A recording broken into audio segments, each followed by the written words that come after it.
ನನ್ನವಳು Chandana. Hello ಎಲ್ರಿಗೂ welcome back to my YouTube channel.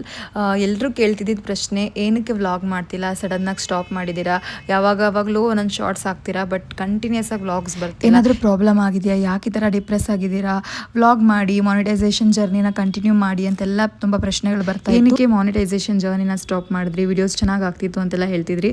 So ನನಗೆ ಒಂದು ಸ್ಪೇಸ್ ಬೇಕು, ಜೊತೆಗೆ ನನಗೆ ಅನಿಸ್ತಾ ಇತ್ತು ನಾನು ಒಂದೇ ಥರ ಮಾಡ್ತಾ ಇದ್ದೀನಿ, ಬೇರೆ ರೀತಿ ಮಾಡ್ತಿಲ್ಲ ಅಂತ.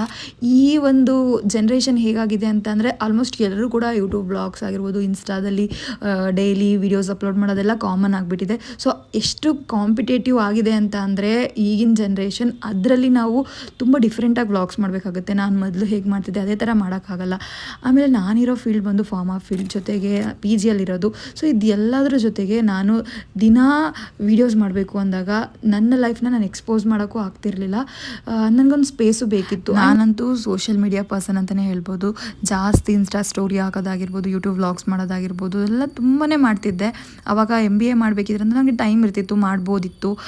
ಇವಾಗ ಕಾಲ ಬದಲಾದಂಗೆ ಅದು ಆಗಲ್ಲ. ಆ್ಯಂಡ್ ನಾನು ಅಂದ್ಕೊಂಡೆ ಇದನ್ನು ನಾನು ಮಾನಿಟೈಸೇಷನ್ ಜರ್ನಿ ಆಗಿ ನಾನು ಅದನ್ನು ಮಾಡಲೇಬೇಕು ಅಂತ ತೊಗೊಂಡ್ರೆ ನಾನು ಅದನ್ನು ಅಚೀವ್ ಮಾಡೋಕ್ಕಾಗಲ್ಲ, ಬಿಕಾಸ್ ನಾನು 100% ಕೊಡಬೇಕು. ಸೊ ಇದನ್ನು ನಾನು ಪ್ಯಾಷನಾಗಿ ತೊಗೊಂಡು ನನಗೆ ಯಾವಾಗ ಆಗುತ್ತೆ ಆವಾಗ ಮಾಡಿಕೊಂಡು ನನ್ನ ಮೆಮೊರೀಸ್ನೆಲ್ಲ ನಾನು ಒಂಥರ ಡಾಕ್ಯುಮೆಂಟಿಂಗ್ ಆಗಿ ಮಾಡ್ಕೊಂಡು ಹೋಗೋಣ ಅನ್ನೋ ಥರ ಅರ್ಥದಲ್ಲಿ ಮಾಡಿದ್ರೆ ಚೆನ್ನಾಗಾಗುತ್ತೆ ಅಂತ ಈ ಒಂದು ವ್ಲಾಗ್ ಬಂದು ನನ್ನ ಡೇ ಹೇಗಿರುತ್ತೆ, ನನ್ನ ದಿನನಿತ್ಯ ಆ್ಯಕ್ಟಿವಿಟೀಸಲ್ಲಿ ನಾನು ಹೇಗೆ ತೊಡಗಿಸ್ಕೊಂಡಿರ್ತೀನಿ ಅನ್ನೋದನ್ನು ಸೀರೀಸ್ ಆಗಿ ಎಪಿಸೋಡ್ 1 ಎಪಿಸೋಡ್ 2 ಅಂತ ನಾನು ಹಾಕ್ತಾ ಹೋಗ್ತೀನಿ.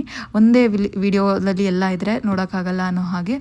ಸೊ ಇದನ್ನು ನಾನು ನಿಮ್ಮ ಜೊತೆ ಶೇರ್ ಮಾಡ್ಕೊಳ್ಬೇಕು. ನಾನು ಜಾಯ್ನ್ ಆಗಿರುವಂತಹ ಜಿಮ್ ಬಂದು ಫಿಟ್ನೆಸ್ ಯಾರ್ಡ್. ನನಗೆ ವಾಕೇಬಲ್ಲೇ ಇದೆ ಆ್ಯಂಡ್ ತುಂಬಾ ಕಂಫರ್ಟಬಲ್ ಅಂತಲೇ ಹೇಳ್ಬೋದು. ನನಗೆ ಜಿಮ್ ಬಗ್ಗೆ ಏನೂ ಗೊತ್ತಿರಲಿಲ್ಲ. ಹೌದು, ನಾನು ಮೊದಲು ನಿಮ್ಮೆಲ್ರಿಗೂ ಗೊತ್ತಿರೋ ಹಾಗೆ 75 ಡೇಸ್ ಚಾಲೆಂಜ್ ತೊಗೊಂಡು ಸಣ್ಣ ಆಗಿದ್ದೆ. ಬಟ್ ನಾನೊಂದು ಪ್ರಾಪರ್ ನನಗೆ ಹೇಗೆ ಬೇಕು ಆ ಥರ ನಾನು ಸಣ್ಣ ಆಗಿರಲಿಲ್ಲ.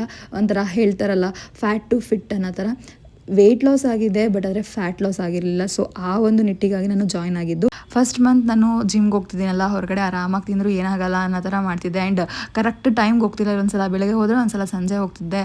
ಆಮೇಲೆ ಕಾರ್ಡಿಯೋ ಯಾವಾಗ ಮಾಡಬೇಕು, ಯಾವಾಗ ಲೆಗ್ ವರ್ಕೌಟ್ ಆಗಿರ್ಬೋದು, ನನ್ನ ಬಾಡಿಗೆ ಯಾವ ಥರ ವರ್ಕೌಟ್ ಮಾಡಿದ್ರೆ ನನಗೆ ಎಫೆಕ್ಟಿವ್ ಆಗಿರುತ್ತೆ ಅದು ಏನೋ ನನಗೆ ಐಡಿಯಾ ಇರಲಿಲ್ಲ. ಸೊ ಹೋಗ್ತಾ ಏನಕ್ಕೆ ನನಗೆ ರಿಸಲ್ಟ್ ಬರ್ತಿಲ್ಲ, ನನಗೇನೋ ವೆಯ್ಟ್ ಗೇನ್ ಆಗ್ತಿದ್ದೀನಲ್ಲ ಅನಿಸ್ತಾ. ಇವಾಗ ಎಷ್ಟೋ ಐಡಿಯಾ ಬಂದಿದೆ, ಯಾವುದನ್ನ ಯಾವಾಗ ಮಾಡಬೇಕು, ನನ್ನ ಬಾಡಿಗೆ ಯಾವ ಥರ ವರ್ಕೌಟ್ ಮಾಡಬೇಕು, ಡಯೆಟ್ ಆಗಿರ್ಬೋದು, ಪ್ರತಿಯೊಂದೂ ಕೂಡ ನನಗೆ ಟ್ರೈನರ್ ಬಂದು ತುಂಬಾ ಚೆನ್ನಾಗಿ ಹೇಳ್ಕೊಟ್ರು. ಸೊ ಇವಾಗ ಸರ್ ಇಲ್ಲ ಅಂದರೂ ಕೂಡ ನಾನು ಆಲ್ಮೋಸ್ಟ್ ನನಗೆ ನಾನೇ ವರ್ಕೌಟ್ ಮಾಡ್ಕೊತೀನಿ, ಅಷ್ಟು ಚೆನ್ನಾಗಿ ಕಲ್ತಿದ್ದೀನಿ ಇವಾಗ. ಡಯೆಟ್ ಅಂತ ಬಂದರೆ ಅಫ್ಕೋರ್ಸ್ ಅದು ಕ್ರೇವಿಂಗ್ಸ್ ಕಂಟ್ರೋಲ್ ಮಾಡೋಕ್ಕಾಗಲ್ಲ, ಅಂದರೂ ಕೂಡ ಕಂಟ್ರೋಲ್ ಮಾಡ್ತಾಯಿದ್ದೀನಿ. ಆ್ಯಂಡ್ ಕೆಲವೊಂದು 2 ಮಂತ್ಸ್ ಸ್ವಲ್ಪ ಸ್ಟ್ರೆಸ್ಫುಲ್ ಆಗಿದೆ ಇತ್ತು ಅಂತಲೇ ಹೇಳ್ಬೋದು.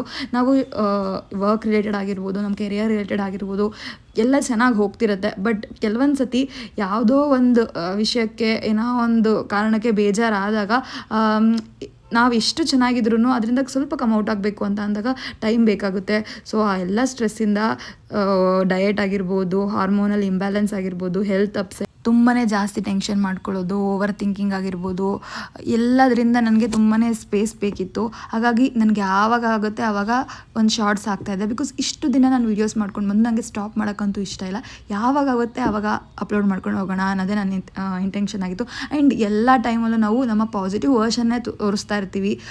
ಅಟ್ ದ ಸೇಮ್ ಟೈಮ್ ನನ್ನ ಈ ಒಂದು 2025 ಹೇಗಿತ್ತು ಅಂದರೆ ಅಫ್ಕೋರ್ಸ್ ತುಂಬಾ ಚೆನ್ನಾಗಿತ್ತು. ತುಂಬಾ ನನಗೆ ಲೈಫ್ ಕೊಟ್ಟಿದೆ ಅಂತಲೇ ಹೇಳ್ಬೋದು. ನಾನು ನಂಬಿರೋ ದೇವರು ನನ್ನ ಕೈ ಬಿಡಲಿಲ್ಲ. ತುಂಬ ವಿಷಯಗಳನ್ನ ನಾನು ಶೇರ್ ಮಾಡ್ಕೊಂಡು ಹೋಗ್ತೀನಿ ಈ ಒಂದು ಎಪಿಸೋಡಲ್ಲಿ. ನನ್ನ ಲೈಫ್ ಹೇಗೆ ನಡೀತಿದೆ, 2025ಅಲ್ಲಿ ನಾನು ಏನೆಲ್ಲನೂ ಕಲಿತೆ ಆ್ಯಂಡ್ ಏನೆಲ್ಲ ನನಗೆ ಸಿಕ್ತು, ಇನ್ನೂ ಏನೆಲ್ಲ ಮಾಡಬೇಕು ಅಂತ ಇದ್ದೀನಿ, ಪ್ರತಿಯೊಂದನ್ನು ನಿಮ್ಮ ಜೊತೆ ಶೇರ್ ಮಾಡ್ಕೊಳ್ತೀನಿ. ಸೊ ಈ ವಿಡಿಯೋ ನಿಮಗೆ ಇಷ್ಟ ಆಯಿತು ಅಂತ ಅಂದ್ಕೊತೀನಿ. ನೆಕ್ಸ್ಟ್ ವಿಡಿಯೋದಲ್ಲಿ ಈ ಒಂದು ಮಾರ್ನಿಂಗ್ ರೂಟೀನ್ ಆದಮೇಲೆ ನನ್ನ ವರ್ಕ್ ಆಗಿರ್ಬೋದು ಕಂಟಿನ್ಯೂಸ್ ಅಪ್ಲೋಡ್ ಮಾಡ್ತಾ ಹೋಗ್ತಾ ಇರ್ತೀನಿ.